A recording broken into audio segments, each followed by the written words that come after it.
Ladies and gentlemen, boys and girls, children of all ages, this is At the Helm Sports. I'm your host, Derek Helm.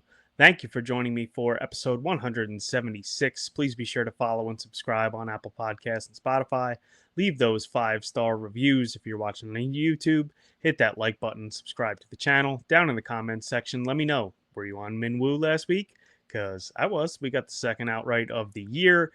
Was a little bit stressful. We can go through that real quick. Obviously, Texas Children's Houston Open, whatever you want to call it, Houston Open. Minwoo Lee, 4-stroke lead, and still was stressful the entire time. I mean, it got pretty sketchy there. Obviously, with Scotty lurking, it is always scary. He pulled it out, though. I mean, it was pretty smart of him to, go with the unplayable once he went in that bush. We've seen time and time again guys just try to play like heroes and end up doing something stupid and costing themselves. So he was still able to par that hole. And then the shank into the water and you got Scheffler putting for eagle. It looked super sketchy there for a little bit. But Minwoo, I think a lot of other guys we saw last year too, like, Scheffler's lurking over your shoulder and guys just totally eject and good for Minwoo. He didn't do it. And, this is 2 years in a row where it looked like Scotty could have won it and somebody pulled it out over him. So happy to be on Minwoo there, get the second outright of the year. Now, I do think that one of these weeks coming up soon, and who knows, maybe it even is the Masters, Scotty is just going to put it together with the putter and be sinking putts and just run away with something because he seems to be pretty close to clicking on all cylinders. So I'm sure there is a dominant win coming from him pretty soon. It was nice to see Gary Woodland up there. He did everything he could to get there, and Minwoo just wouldn't falter. So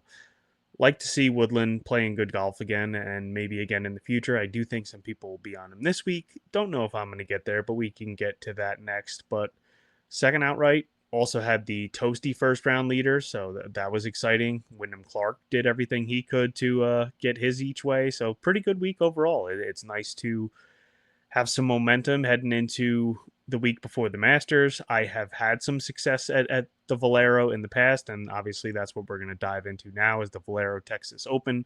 Currently 150 golfers listed in the field. Top 65 and ties will make the cut and play the weekend.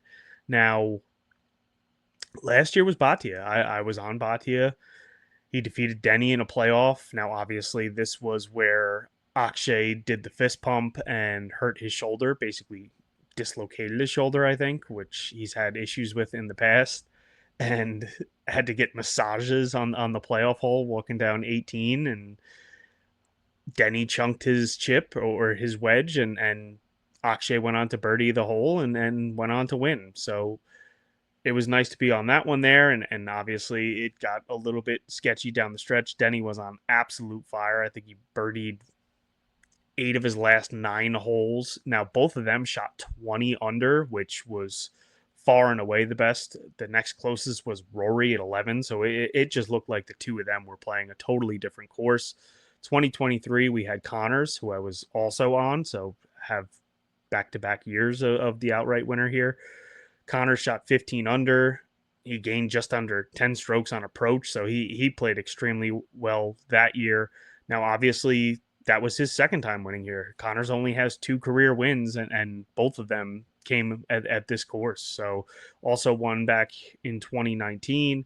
In 2022, it was J.J. Spawn at 13 under.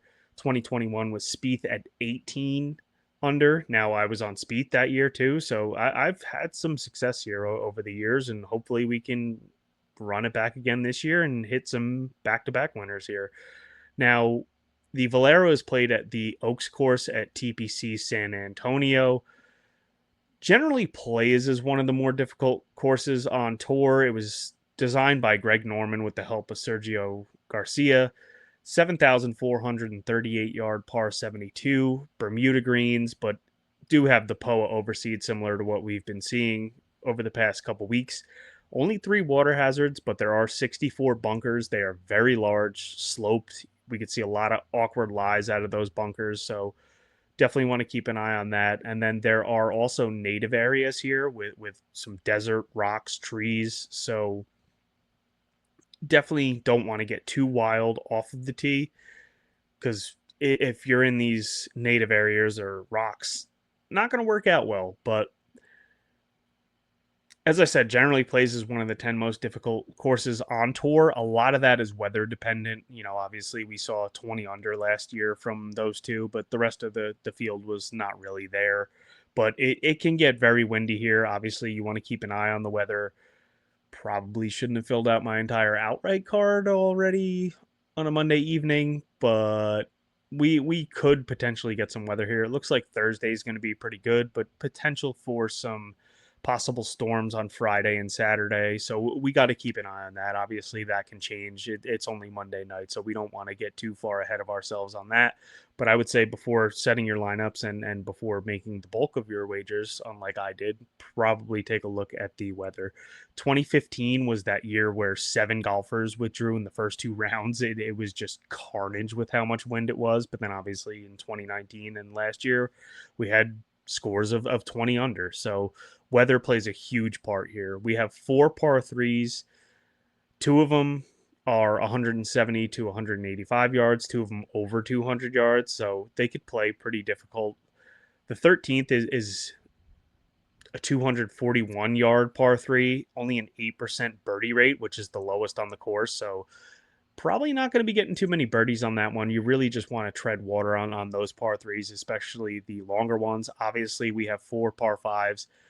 You want to score on these. They are very long, 3 at or just over 600 yards. I mean, they're still the easiest holes on the course, but probably not getting too many eagles there. Not a lot of guys going to be able to reach them in 2, but you do want to do your scoring on the par 5s here. And then the 10 par 4s are pretty difficult. 5 of the 6 most difficult holes on the course are par 4s. The fourth hole is the most difficult with a 26% bogey rate. 17th is the easiest of the par 4s and the easiest hole on the course with a 31% birdie rate. But we do see, despite the fact that there is not a lot of water here, we see a lot of bogey and double or worse here. So, I mean, guys can put up big scores and can absolutely eject from around here on any given hole. So, got to keep that in mind here.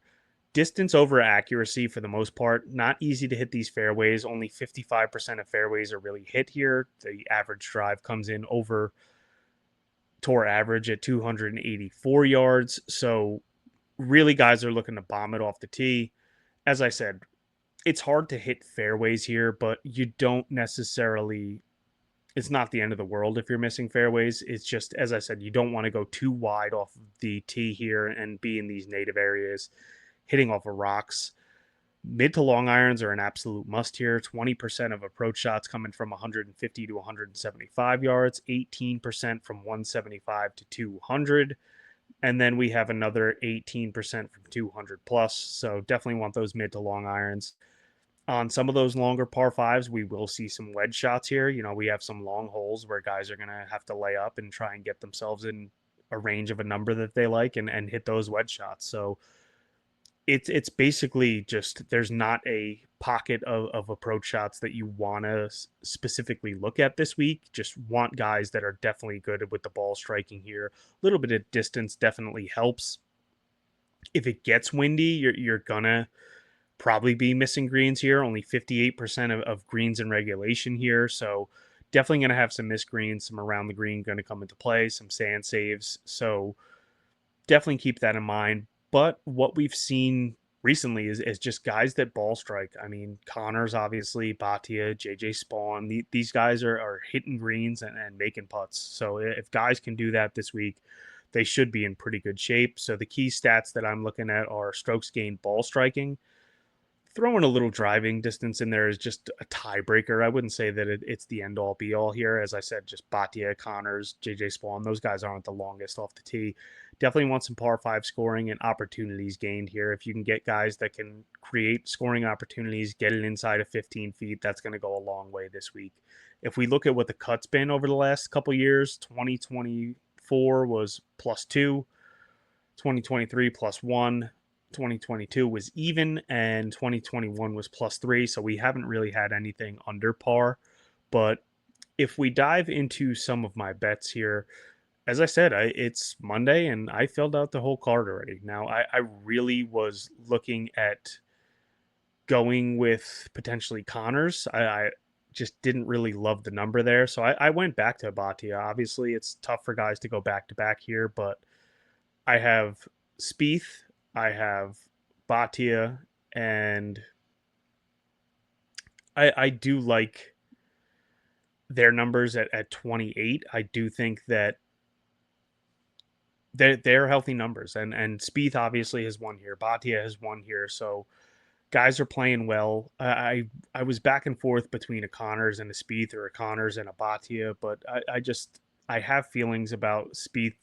I think he's been playing well. I do think this is a course that suits him, so had to go there with the 28-1. Just seems a lot better at 10 points more than what I could have gotten Connors at. I do think I'm going to go quite a bit to Connors in DraftKings here and maybe overlook Spieth in that aspect, but I love the two of them at that 28. Then I went Berger at 40. Now, this is a guy that has been playing good golf here recently, and I do think that this is a course that suits him, despite the fact that he hasn't necessarily played well here in the past. But coming in, he is playing good golf. It's a guy that, I mean, he's 25th or better in each of his last 5 tournaments. Second place at the Waste Management, 12th at the Genesis, 25th at the Cognizant, 15th at the Arnold Palmer, 20 at the Players.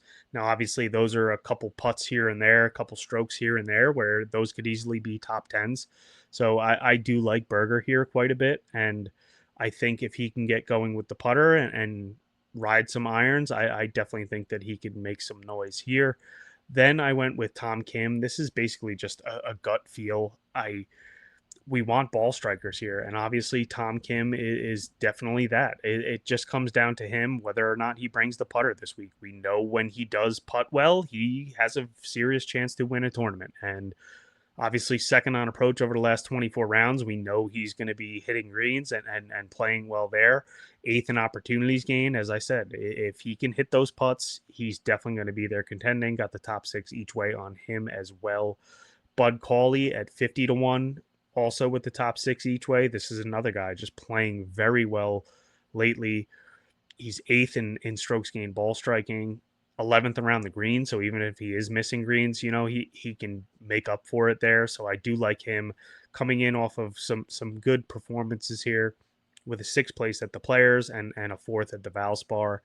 So I like Cauley quite a bit. And then threw in a Tom Hoagie at 100-1. I think this is a bet not so much on Hoagie, especially his recent form, but more so Hoagie being an elite ball striker and being 100-1 in this field. So he hasn't been good lately, but I just think this is a place where you want guys that can hit their approach shot solid and you want the ball striking, and that is basically Hoagie's game. So that's the card. That's what I'm looking at so far for this week. As far as the outrights go, I do have a top 20 on Berger. I have a top 10 on Batia. So we're gonna ride with those, and I do like them quite a bit. As I said, I do like Connors. I might look to add him in some way, whether it be a top 10 or maybe just a matchup bet. But if we dive into DraftKings, Ludwig up top, 10,800. Definitely going to be playing him this week. I think it's the current state of his game. I think that he could play well here. Had a 14th here last year, but definitely great with the ball striking. Obviously has a little bit of that distance that helps here. Fifth in opportunities gained over the last 24 rounds. He's 11th in par 5 scoring. Definitely think that he is the class of this field, and 10-8 might actually be a little bit cheap for him in this field. So I love him. Probably not going to get there on Tommy or Cantlay. If nobody's playing them, maybe I'll consider him. But as I said, I'm playing Ludwig, and I love Connors this week. So 10,100. I don't care what his ownership's going to be. He will probably be my highest owned. Just when you have two career wins and both of them are at one course, clearly that looks like a course that you are pretty comfortable with. So I think that you definitely have to keep an eye on Connors here. He gained over 14 strokes tee to green in both years that he won this. So been coming in pretty good form as well. So it's not just the history here; it's the fact that his game seems to be clicking right now, and he's playing some really good golf with third place, sixth place, eighth place over his last three tournaments, and gained over 7 strokes tee to green in each one of those. So I love Connors. As I said, didn't love the outright number, so couldn't get there on that, but I'll probably have him in 60% of my lineups at least. You can make a case for Hideki. It's a place where he's played pretty well in the past, but shows up out of nowhere. Just he doesn't seem great, but that hasn't really stopped him before. So if you wanted to play Matsuyama, I think it's fine. Spieth, I think comes down to ownership. If he is popular, there's no chance that I would even want to play him. But I think either way, I'm probably just going with the outright. I love Keegan. I was actually considering making an outright on him as well. Third in ball striking, 10th on approach, 14th in opportunities gained. He's top 30 in driving distance. It's everything looks to line up pretty well for Keegan this week. So I do love him at 9,500. Same thing with Bhatia. Going to play him at 9,300. Going back to Denny. I mean, hasn't been incredible this year, but I do think that this is a place where he can come back and perform well. Maybe he's not going to make 8 birdies in his last 9 holes on Sunday, but fifth place at the Genesis, 18th at Arnold Palmer, 14th at the Players, has some good performances coming in. He's gained on approach in 5 straight tournaments, so hitting the irons well. If he can come here and give himself some opportunities, hit some greens in regulation, and we know how well he can putt. So do like that. I like going back to Finau. Now, right now on a Monday, I'm telling myself he's not going to be high owned because a lot of people went to him last week, and obviously it didn't work out very well. But Finau tends to get some ownership, so we'll see where it goes there. The fact that he's under 9K might bump that ownership up a little bit. Tom Kim, I do think that I'm going to play him. Again, I just love the ball striking here. Bud Cauley, I would expect to be pretty popular. Just statistically looks good. The fact that he's coming in off of back-to-back top 10 performances definitely makes a lot of sense there. Sam Stevens at 8K actually makes quite a bit of sense here. It's a course where he's performed well in the past. 14th last year and had a second place in 2023. He's playing okay golf at least the last couple times out. So, the fact that he's performed well here in the past and had an 18th place at the Houston Open last week.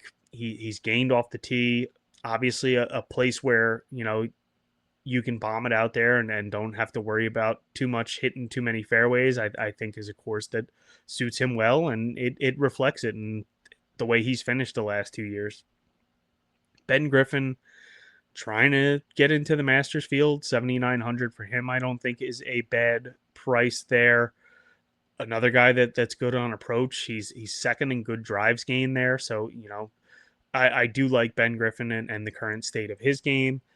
Going to be a little bit more spread out here as we get to the 7K range. I like Rico Hui. I do want to keep an eye on his ownership. I do think that he makes a lot of sense here, and a lot of people could go to him.